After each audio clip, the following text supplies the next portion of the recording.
Hello, welcome, and thank you for checking out this episode of Philosophy versus Work, the podcast that examines the ethics of the work ethic and other philosophical and socio-political questions regarding work, life, and death. I am Michael Murray, and I'll be your guide on this philosophical journey. Episode 26, Critical Historicity, an alternative to ideology? Hey everyone, I found myself in the rare position of having a little extra time and some prior research that felt particularly relevant to the current moment. Wait, which current moment, you ask? Good question. The firehose of crises vomiting from the White House and far-right governments across the world have produced no shortage of current moments of concern. In this regard, I'd like to speak directly to the Trump admin's latest Orwellian attempt to whitewash U.S. history by imposing their ideologies on the Smithsonian.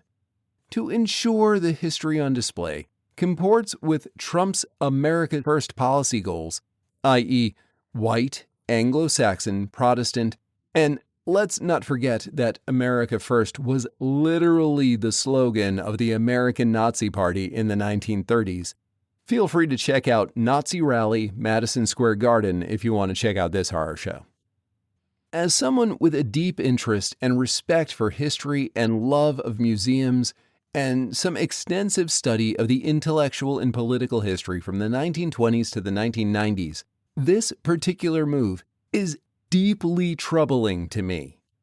It was already clear he was abusing his power to exert influence on thought and speech on college campuses and to shape what can and can't be taught in public schools, but to now demand a review of all exhibits in what is essentially the crown jewel of the U.S.'s public museums, it's, well, Stalinist. And I mean that very literally. This is a move right out of Stalin's policy of socialist realism. If you can control information, you can control thought. Or at least that's the idea. So, first things first. What is historicity? Simply put, it's the character of a thought or idea that has a real, factual, historical origin rather than coming from myth, legend, or belief.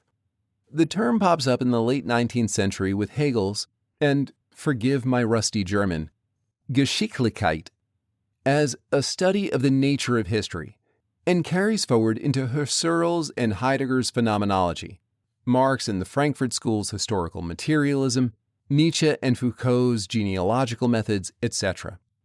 As a methodology, what I mean by critical historicity is taking both the subject and the real world and their temporal and cultural situatedness as central to investigating beliefs and ideals. Okay, so let's get into it. Of the key elements of human comprehension and interaction with the world, few are more problematic than perception. Not only is our own situation and readings of the situations and histories of others colored by our particular and subjective perception, but any reading of history, art, music, literature, politics, etc., is colored by the perception of the author or artist. Numerous factors accomplish this coloring of perception. Chief among them are history and ideology. These two together, in large part, form the basis of our values and beliefs, and as such carry the insidious potential for the rationalization or justification of ignorance, exploitation, and oppression. This insidious aspect of beliefs and values stems largely from cognitive dissonance, the psychological security system that shields the mind from reconciling contradictions between facts and beliefs. The following authors present the reader with an alternative to an ideological basis for forming judgments of moral value. Specifically, they offer various viewpoints on a critical historicity from which the individual subject can recognize and combat the vested interests of the ruling elite be they political, familial, economic, or religious.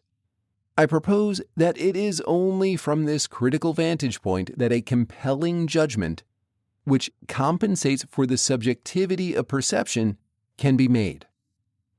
The history of human experience, and with it philosophy, art, politics, etc., is often described as that of a swinging pendulum.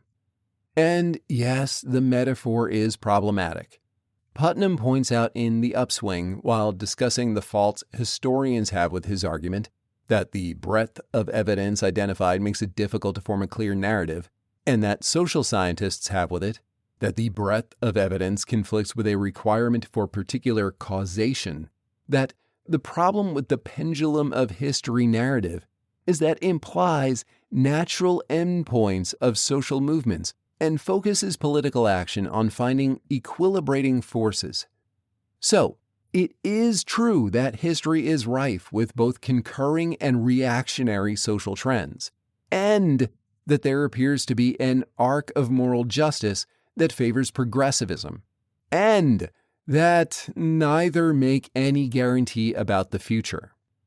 As to the pendulum, though, political history is abundant with the ebbs and flows of democracy and tyranny, the history of art with naturalism and abstraction, and likewise in philosophy between idealism and realism. This critical historical alternative begins, "It was not the beginning, but it was a beginning," with the works of Karl Marx, particularly in response to a Hegelian, Neoplatonist, teleological view of history, that history was culminating toward something. If there's a God in this tradition, it's capital H history, and its chosen prophet is Marx. As we previously mentioned, in the Theses on Feuerbach, Marx proposes that, quote, philosophers have only interpreted the world in various ways. The point, however, is to change it, end quote. This speaks to the very root of Marx's value to any form of social criticism. Specifically, it is not enough to merely point out what is wrong or right. Critique must exist in praxis. Philosophers, like artists, exist in the doing. If the dream is never painted, it may well have never existed. Rather than conceiving of history as marching progressively towards a final eschatological, the death and final judgment or final destiny of mankind, fulfillment or realization of an abstract religious ideal, Marx views the history of human experience as practical and material interactions with the world. From this point of view, history becomes the history of the class struggle, of haves and have-nots, oppressors and the oppressed, exploiters and the exploited, for the betterment of the ruling class.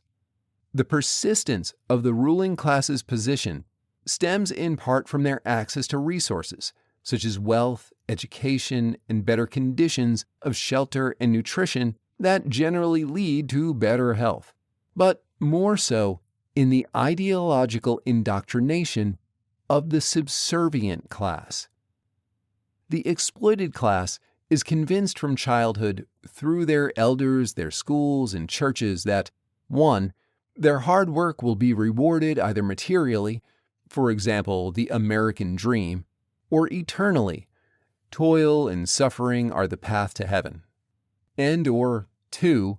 The way of the world is God's will, i.e., the way things are the way they ought to be, and whatever ill has befallen you is due to your own faults and sins. However, in postulating a response to the class struggle, the social reorganization called for in the Communist Manifesto, Marx, somewhat contradictorily, proposes his own telos, that the socio-economic conditions produced by capitalism will eventually result in a socialist proletarian uprising, of which the end result will be a utopian, classless society. This vestige of Hegelian teleology, albeit hopeful and inspiring, is the weakest part of Marx's argument concerning a critical historicity, as he falls victim to offering the same salvational ideology. Once you have done X, you will receive utopian Y, that he criticizes in religion as, quote, the sigh of the oppressed creature, the sentiment of a heartless world, and the soul of soulless conditions. It is the opium of the people.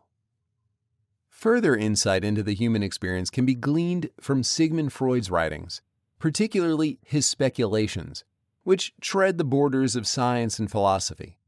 In Freud's account, the struggle of the human condition is within the self first and extrapolated onto the society, as the social being must either repress or sublimate his desires and instincts or else succumb to neuroses.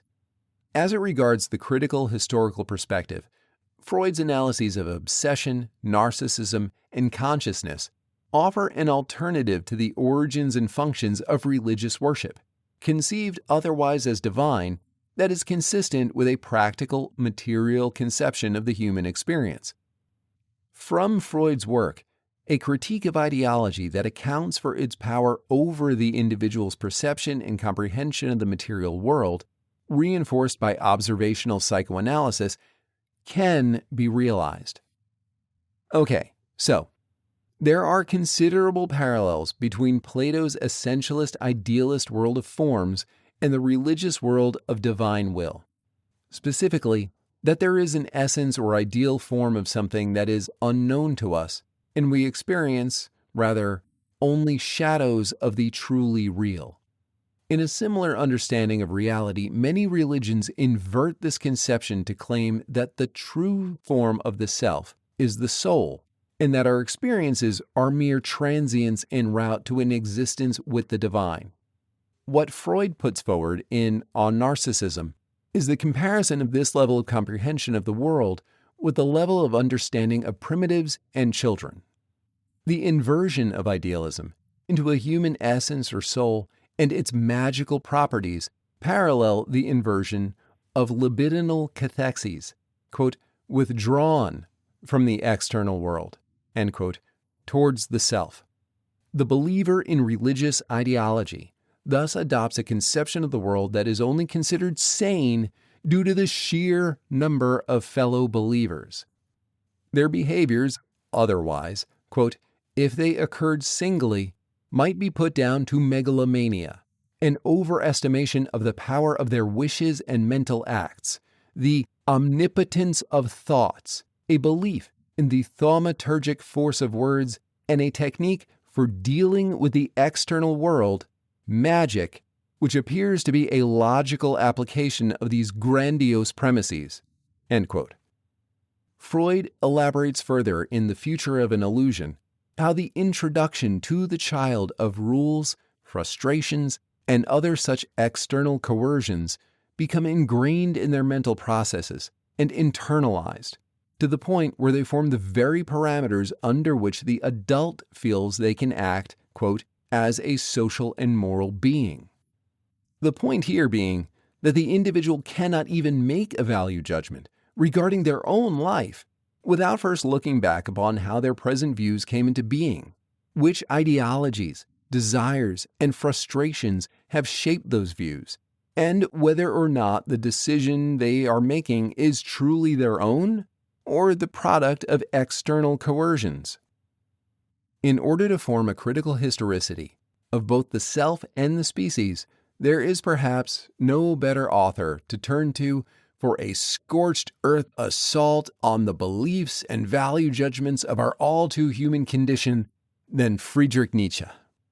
This is not to say that our beliefs or judgments are wrong or worthless.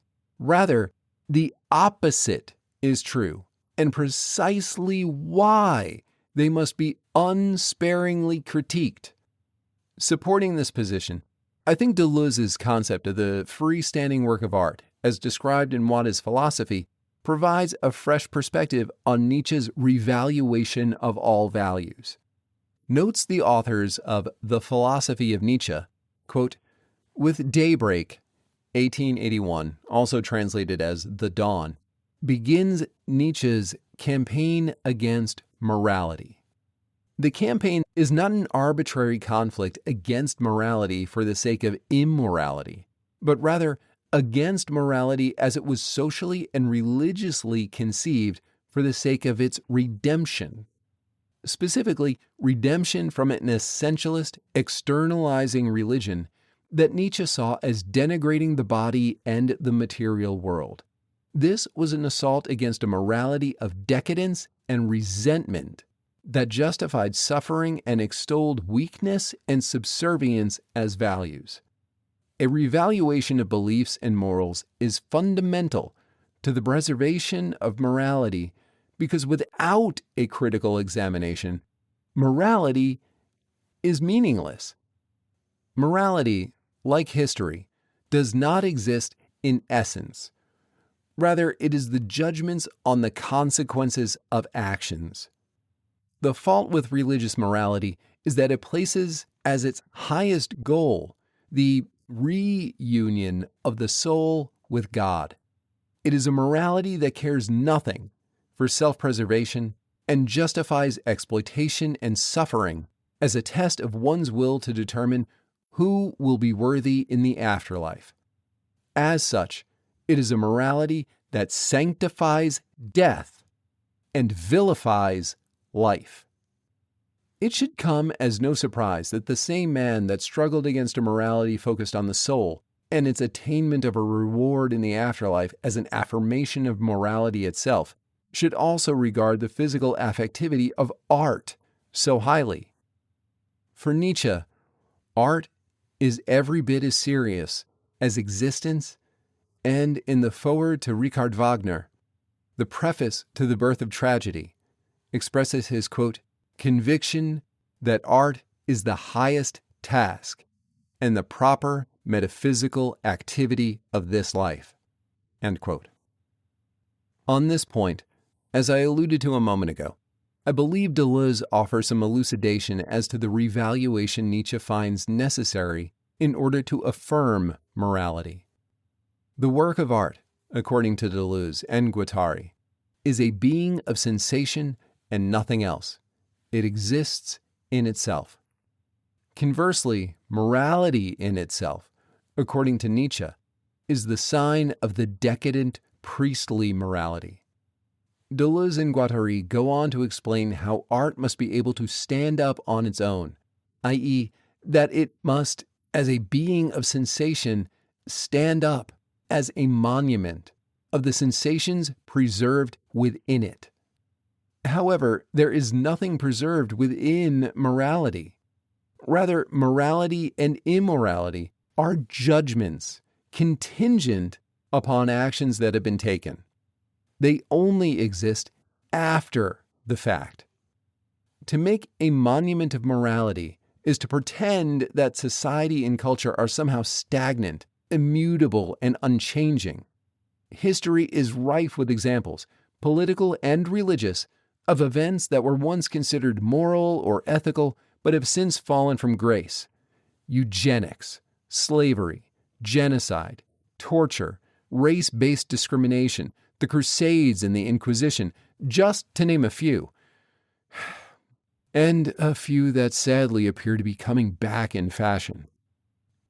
Returning to the criticism that religion provides a meaningful comprehension of the world, as I began above with Freud's comparison to primitives and children through a cosmogony, a theory of the nature of the universe, based upon divine causality, is particularly problematic.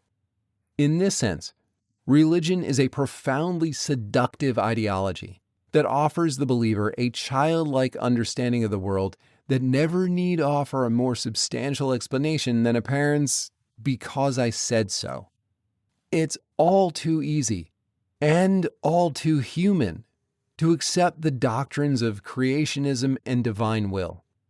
It is far more difficult to seek out information, often destabilizing information, which may force the individual into conflict with their beliefs.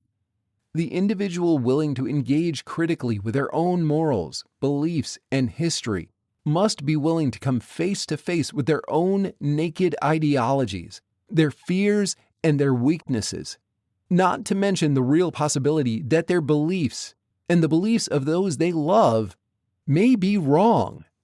It may be true that we would, quote, wish nothingness, than not wish at all. But would we truly believe in nothing rather than not believe? After all, even Marx's stateless society, like religion, offers the believer hope in the future. I should make clear that I am not advocating for the refutation of all beliefs simply on the basis of critical antagonism. As an English-speaking, visually able, non-colorblind human, I am well supported in believing the sky is blue, as all available evidence supports the premise that light reflected from the atmosphere and perceived by my eyes and interpreted by my brain translates as blue. Attacking all beliefs for the sake of attacking them begs cynicism and nihilism, which, like the religious viewpoint, denigrate life. A healthy dose of skepticism? Sure. But cynicism? No thank you. And nihilism? Screw off. Getting back to the point. Religion is not the only institution that needs to be placed under the scrutiny of critical historicity. Any institution that imposes its agenda upon the people in order to form the parameters of their social behavior that accomplishes that imposition, either through ideology or the employment of coercion, ought to be brought under the same microscope. Fortunately, coercive violence and repression is often pretty easy to recognize, although the same cannot be said of ideology. More insidious yet is the potential for ideology to mask coercive violence and repression, or worse yet, to label it as just or moral. Okay, before concluding, this is a short one, but we just had a really long episode. I would like first to turn to something Michel Foucault said in his 1971 debate with Noam Chomsky in response to Chomsky's proposition of an anarcho-syndicalism of decentralized free associations as the only appropriate system of governance. Responds Foucault, in French but translated, quote, "It seems that the real political task in a society such as ours is to criticize the workings of institutions, which appear to be both neutral and independent, to criticize and attack them in such a manner that the political violence which has always exercised itself obscurely through them will be unmasked, so that one can fight against them." End quote. The risk of forming any type of future institution, according to Foucault, without first critically unmasking the present institutions is the potential reconstitution of the same violences, exploitations, and injustices that occurred under the previous institution. Whether the subject under scrutiny is social morality, the politico-economic system, religion, or the self, an affirmation of previous transgressions must precede any recommendation of how conditions ought to be. And this is what Trump and the conservatives are getting dangerously wrong with their heinous anti-DEI impositions on colleges, public schools, and now the Smithsonian. Worse, under an intentional rhetorical mask of neutrality and race blindness, they are actively reshaping access to information in accordance with white supremacy and xenophobia. Without a ruthless, unsparing criticism of our beliefs, morals, and institutions, we cannot know with certainty that they are worthy of our actions. In order to form a comprehension of the human experience, we must begin to piece together all those various sorts of dissociated knowledge and confront those realities which conflict with our beliefs. To invert the old proverb, judge, for we can only judge ourselves. And you know what? Some beliefs do stand up to critique. Do no harm. Treat others as you would be treated. Be kind. If you need to go out of your way and write a 900-page treatise of mental and legal gymnastics to justify the suffering of others in support of your wealth and political power, maybe you shouldn't be in government. Okay, before I go, I want to drop a teaser of content to come. Week's refusal of work is still in the pipeline, but I've got thoughts about another current moment issue with Trump as to what some people are starting to call MAGA Marxism, or surprise socialism, because holy shit, do Trump's actions have nothing to do with Marx. But leave it to the mainstream media to have no idea what to call his latest fascination with intervening in American businesses after 70 years of socialist bashing and false dichotomies. So I guess we're jumping into the history section a little earlier than planned, but eventually circling back to wrap up Weeks and Utopias. Alright, I'm heading off to DragonCon. Till next time.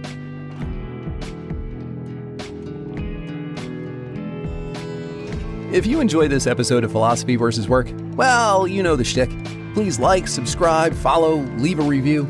It really does help to grow the show. You can stare all you want into the algorithm, but it doesn't stare back without likes and subscribes. Don't forget to check out the show notes for any details on any authors, texts, etc. referenced directly in this episode. If you find the project valuable, consider supporting the channel.